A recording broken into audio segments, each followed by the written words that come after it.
नमस्कार दोस्तों, सभी को राधे राधे, जय श्री कृष्णा। स्वागत है आपका अपने ही ज्योतिष तत्वांक यूट्यूब चैनल पर। दोस्तों, आज की यह वीडियो तुला राशि वालों के लिए बहुत ही खास होने वाली है।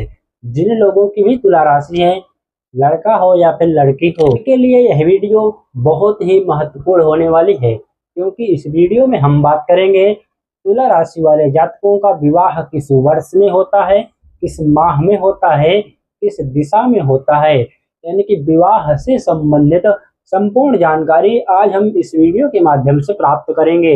यदि विवाह में समस्याएं आ रही हैं, कठिनाइयां आ रही हैं, तो क्या उपाय करना चाहिए, ऐसे अचूक उपायों के बारे में बात करेंगे।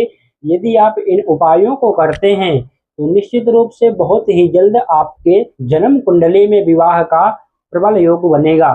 आइए दोस्तों, प्रारंभ करते हैं कौन से महीने में और कौन से वर्ष में इन लोगों के विवाह का प्रबल योग बनता है।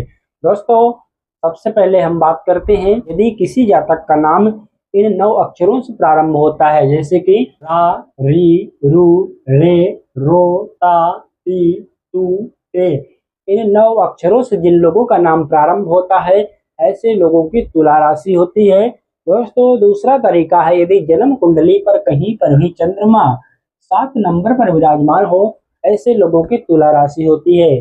दोस्तों, आइए जानते हैं कि इन लोगों का विवाह किस महीने में होता है। दोस्तों, इनके विवाह के महीने जनवरी, अक्टूबर और नवंबर, इन 3 महीनों में तुला राशि वालों का विवाह का प्रबल योग बनता है। इनका वर्ष होता है, जो वर्ष कौन सा होगा दोस्तों, इन लोगों का वर्ष होता है 19 से लेकर के 27। जब इनकी आयु 19 वर्ष होती है, उसके बाद 19 वर्ष से लेकर के 27 वर्ष के मध्य में इनके विवाह का प्रबल योग बनता है।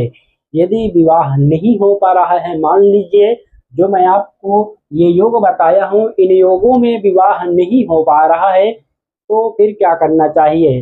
क्योंकि यदि देखा जाए सप्तम भाव से विवाह का विचार करते हैं, तो यदि सप्तम भाव पाप पीड़ित होगा, जैसे कि सूर्य बैठे होंगे, शनि बैठे होंगे, कोई बकरी ग्रह बैठा हो, या फिर सप्तम भाव का जो स्वामी है वह खुद ही बकरी हो जाए, निर्बल हो जाए, तो ऐसे में विवाह प्रतिबाधित हो जाता है।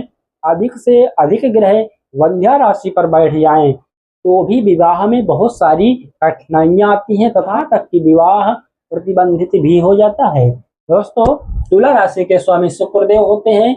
यह वायु तत्व की राशि है। इनकी इष्ट देवी जो होती है माता लक्ष्मी होती है।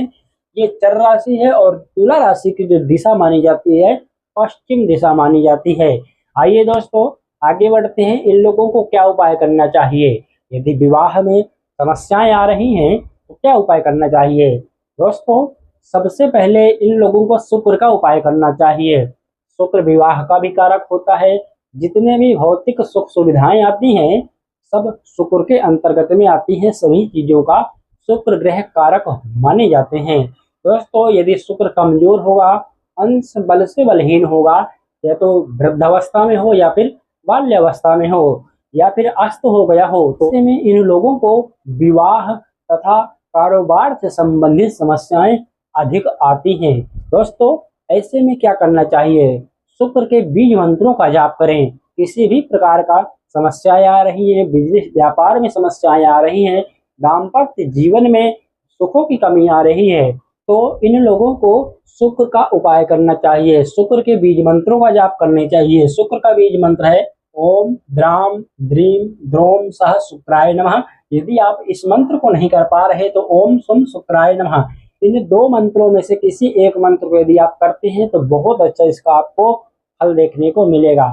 शुक्र सफेद चीजों का कारक होता है। यदि आप सफेद चीजों का दान करते हैं तो भी आपके लिए बहुत अच्छा लाभ देखने को मिलेगा।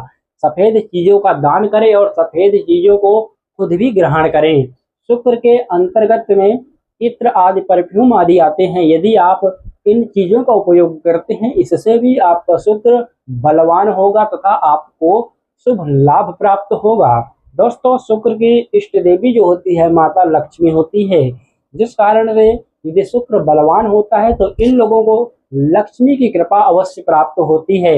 निर्बल हो तो इन लोगों को अवश्य उपाय करना चाहिए शुक्र का, या फिर आप माता लक्ष्मी का उपाय करते हैं, जैसे कि माता लक्ष्मी से संबंधित किसी भी स्तोत्र आदि का पाठ करते हैं, माता लक्ष्मी के मंत्रों का जाप करते हैं तो अवश्य ही सभी प्रकार के सुख इनको प्राप्त होते हैं। भौतिक सुख जितने भी हैं, बिजनेस, व्यापार, पारिवारिक सुख, दाम्पत्य जीवन, सभी प्रकार के सुखों में बढ़ोतरी होती है। अधिक शुक्र निर्बल हो तो शुक्र का रत्न भी धारण कर सकते हैं, परंतु रत्न धारण करने से पहले अपनी कुंडली का विवेचन कराना परम आवश्यक है। दोस्तों, यह तो रही शुक्र यदि निर्बल हो तो क्या करना चाहिए। अब हम बात करते हैं सप्तमेश, क्योंकि सप्तम भाव से विवाह का विचार किया जाता है।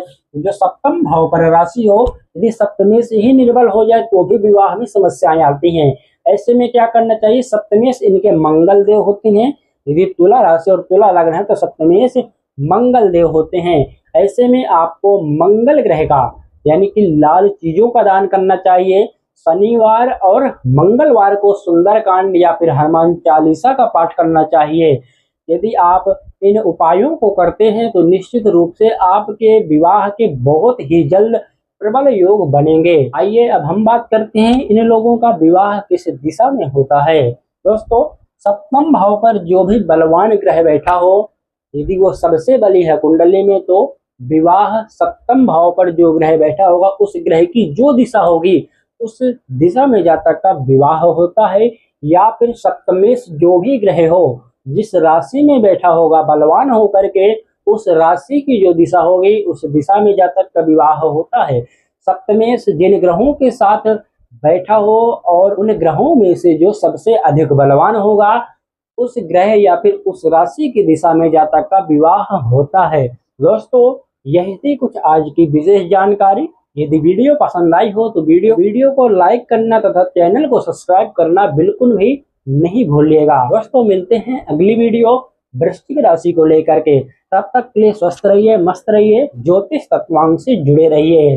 वीडियो देखने के लिए आपका बहुत बहुत धन्यवाद।